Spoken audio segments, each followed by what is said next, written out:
Vraies Voix Sud Radio, le coup de projecteur des vraies voix. C'est le Hezbollah qui a entraîné le Liban dans cette guerre en le précipitant dans le chaos, en décidant, après le 7 octobre, au lendemain du 7 octobre, de faire pleuvoir le feu de ses roquettes sur Israël. Plus de dégâts, plus de victimes, plus de frappes ne permettront ni d'en finir du terrorisme, ni d'assurer la sécurité de tous. Ce que nous souhaitons aujourd'hui, dans l'intérêt du Liban, qui est un pays cher à la France, dans l'intérêt d'Israël, c'est qu'un cessez-le-feu puisse intervenir immédiatement. Dans l'immédiat, c'est une aide massive qu'il faut apporter à la population libanaise, qu'il s'agisse des centaines de milliers de personnes déplacées par la guerre ou des communautés qui les accueillent. Nous avons rassemblé collectivement 800 millions de dollars d'aide humanitaire et 200 millions de dollars pour les forces de sécurité, soit presque 1 milliard, soit même plus d'1 milliard, me dit-on, avec les dernières contributions. Et l'inquiétude monte au Liban. Le ministre des Affaires étrangères craint une guerre civile alors que les frappes israéliennes se poursuivent. Le Liban peut-il encore éviter le pire ? Alors parlons vrai, est-ce le commencement de la fin pour ce qui était la Suisse du Proche-Orient ?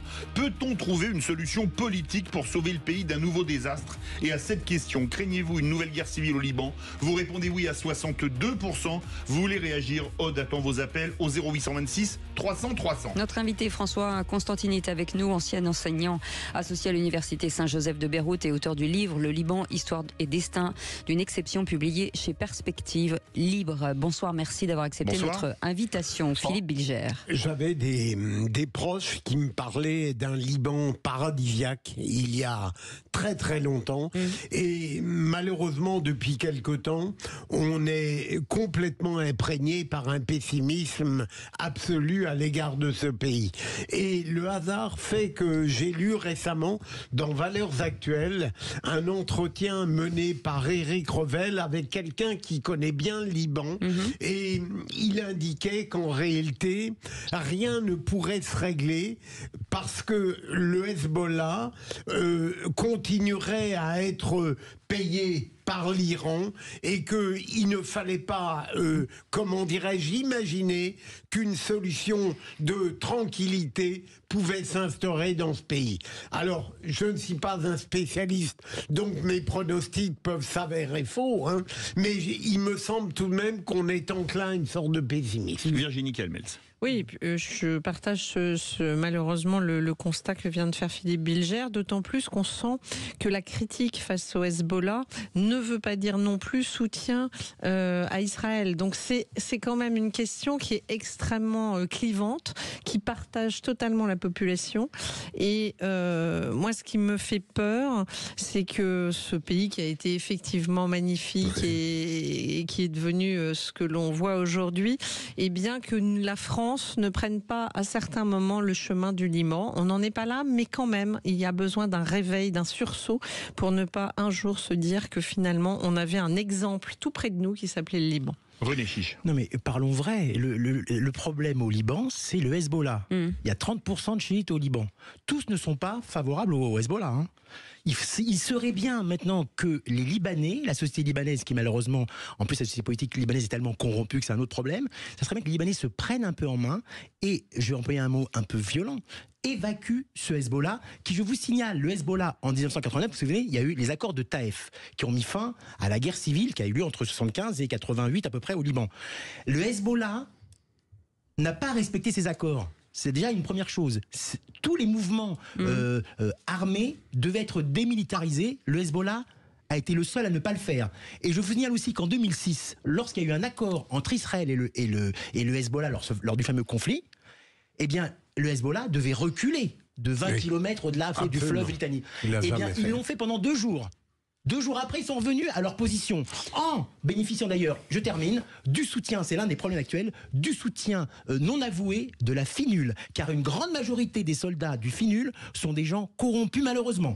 La FINUL, c'est la force d'interposition des Nations Unies au Liban. Et ça, ce n'est pas assez dit. Donc le problème, c'est le Hezbollah.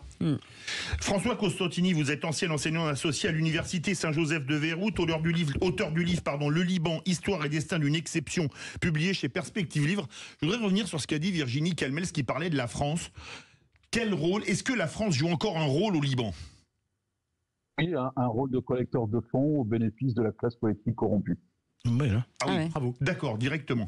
Mais est-ce qu'il peut y avoir une solution politique au Liban? Parce qu'on a l'impression, je crois que la guerre civile, la première démarre en 75, pardon, ça s'amplifie en 82. On commémorait avant-hier la mort de 58 parachutistes français à Beyrouth. On a l'impression que depuis 49 ans, 50 ans, ce pays va de Caraïbes dans Scylla. Est-ce qu'il pourrait y avoir une solution? Le problème, c'est aujourd'hui, comme l'a dit M. Chiche, c'est que le Hezbollah a enquisté l'État libanais, en général.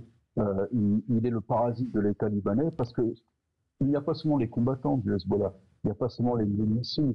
Il faut savoir qu'avec l'alliance, notamment d'une partie de la classe politique chrétienne corrompue, notamment le clan de Michel Aoun et son gendre de Jean Baki, ils ont donné notamment les clés du Liban aux postes stratégiques, des postes stratégiques au Hezbollah. Exemple, le directeur général de la sûreté du Liban, qui va être remplacé Abbas Ibrahim, est un homme du Hezbollah. C'était lui qui était là au moment de l'explosion du port de Beyrouth.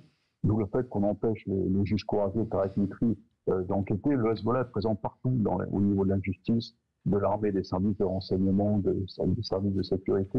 Il y a partout une pratique l'intimidation, les assassinats. Plusieurs militants des forces libanaises ont été assassinés.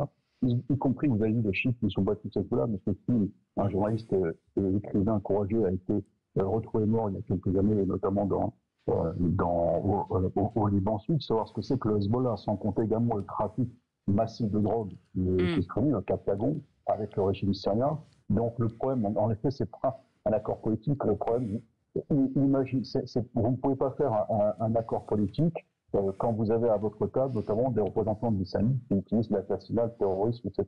Le problème, c'est de pouvoir le sortir de la table. Et là, le peuple libanais n'a pas les clés pour sortir le Hezbollah. Je rappelle qu'il y a 3 forces armées, enfin 2 pseudo-forces armées et une force armée réelle au Liban. Les 2 pseudo-forces armées sont la FINUL 2, en effet, qui aujourd'hui fait partie en effet d'agences de fléchage du Hezbollah. On peut parler de façon un peu triviale, puisqu'elle ne relève jamais notamment les infractions du Hezbollah.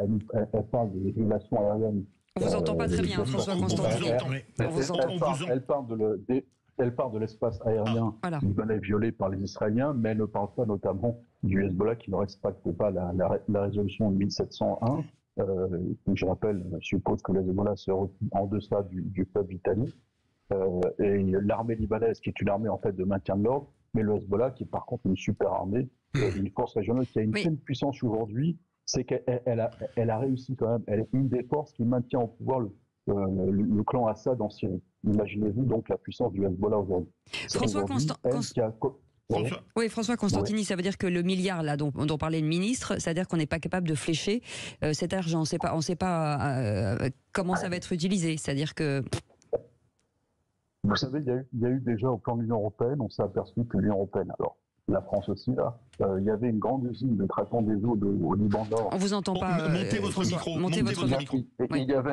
Il y avait une grande usine de traitement des eaux au Liban Nord qui devait être payée plusieurs dizaines de millions d'euros par l'Union européenne. Cette usine n'existe pas.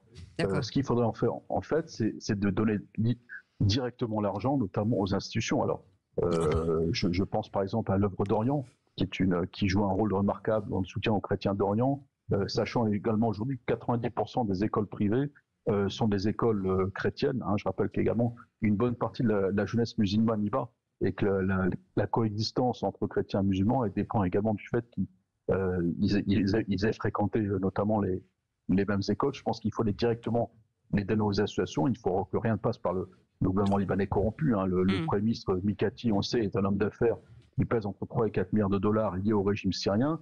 Et le symbole de la corruption, c'est Nabi Berri, le président du Parlement, qui lui place des gens un peu partout dans l'État à des emplois fictifs et des emplois de complaisance. Donc, voilà.